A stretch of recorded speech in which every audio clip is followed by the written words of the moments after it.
नमस्कार बंधुरा बासबी रान्नाघरे सबाइके स्वागत। आज आमी लेबू पुदिनार शरबत तैरी करे देखाबो। गरमकाले एटी खेते खूबই भालो लागे, सहजेই तैरी करा যায়।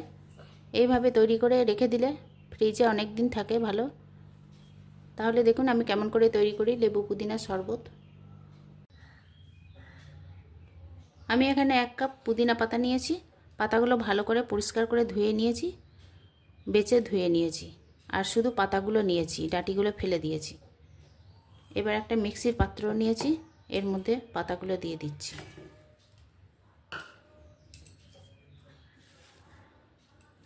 কয়েকটা বরফের টুকরো দিয়ে দিলাম, তাহলে কালারটা ভালো থাকবে। আর 1 ইঞ্চি মতো আদা এরকম কুচিয়ে নিয়েছি, এগুলো দিয়ে দিলাম। সামান্য একটু জল দিয়ে দিচ্ছি, দিয়ে ভালো করে পেস্ট করে নেব।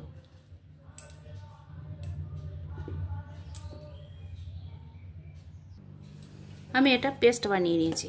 আমি আর একটু জল দিয়েছি, একটু কম হয়েছিল সেজন্য আমি একটু জল দিয়েছি। এবার এটা ছেঁকে নেব।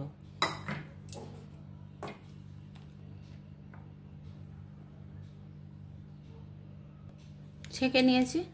এবার এইটুকু বেরিয়েছে, ছিপ যেগুলো বেরিয়েছে এগুলো ফেলে দেব। এবার আমি পাতার রসটা সরিয়ে রাখছি। একটা পাত্র নিয়েছি, এখানে আমি 2 কাপ মিশ্রি দিচ্ছি। 2 কাপ মিশ্রি দিলাম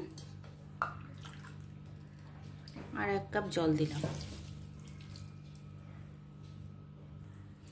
এবার গ্যাসে পাত্রটা বসিয়েছি, এটা জাল দিয়ে নেব। এবার মিশ্রিগুলো গলে গেছে, আমি এবার পুদিনা পাতার যে রসটা করেছিলাম এটা দিয়ে দিচ্ছি। বাটিটা ধুয়ে একটু জল দিয়ে দিলাম, আবার নাড়বো। গ্যাসের ফ্লেমটা মাঝারি করে দিয়েছি, আবার নাড়তে থাকবো। আমি এখানে ফুড কালার ব্যবহার করব না, এমনিই করছি। আর আমি মিষ্টি দিয়ে করেছি, আপনারা চিনিও দিতে পারেন, মিষ্টি না থাকলে চিনি দিয়ে করবেন। এবার আমি এটা নাড়বো। আমি 10 মিনিট মতো নেড়েছি। এবার দেখুন রসটা একটু চটচটে ভাব চলে এসছে। একটার দুটার কিছু নেই, শুধু চটচটে হলেই হবে। এবার গ্যাসের ফ্লেমটা কমিয়ে রেখে দিয়েছি। 1 চামচ বিটি লবণ দিলাম, সাদা নুন দিলাম 1 চামচ, জিরে গুঁড়ো, ভাজা জিরের গুঁড়ো এটাও 1 চামচ দিলাম,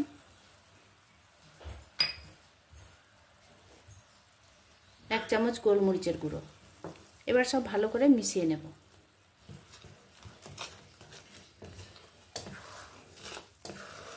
আমি বরফ দিয়ে পাতাগুলো পেস্ট করেছি, সেই জন্য দেখুন পাতার কালারটা সুন্দর আছে, সবুজ রঙেরই আছে। আমি ফুড কালার ব্যবহার করিনি, আপনারা ইচ্ছা করলে করতে পারেন। এবার গ্যাসের ফ্লেমটা বন্ধ করে দিলাম, একটু ঠান্ডা করে নেব। শরবতটা আমি 5 মিনিট মতো ঠান্ডা করে নিয়েছি। এবার আমি 1/2 কাপ লেবুর রস দিয়ে দিলাম, ভালো করে মিশিয়ে নেব। লেবুর রসটা ছেঁকে দিলাম, ছেঁকে না দিলে লেবুর দানাগুলো থাকতে পারে। আবার পুরোপুরি ঠান্ডা করে নেব।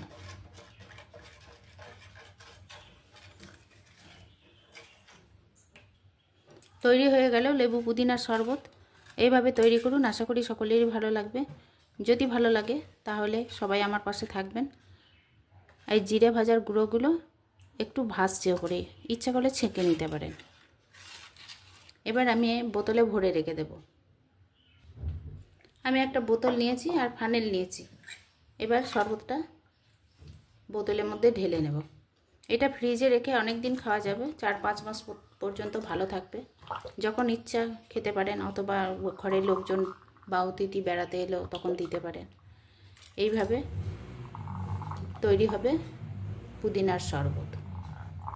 কীভাবে শরবতটা তৈরি করব সেটা দেখাচ্ছি। আমি একটা গ্লাস নিয়েছি, তার মধ্যে আমি বরফ দিলাম,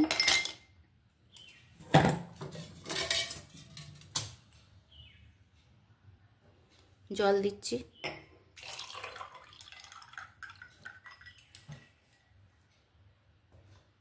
যে শরবতটা তৈরি করলাম পুদিনা লেবু, এটা দিয়ে দিচ্ছি।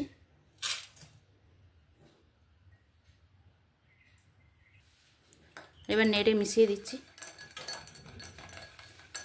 2-3 চামচ মতো দিলেই হবে আশা করি, একটু দেখে নেবেন আপনারা। মিশিয়ে দিলাম। এবার একটা লেবুর স্লাইস দিয়ে দিচ্ছি, ধারেতে একটা দিয়ে দিলাম।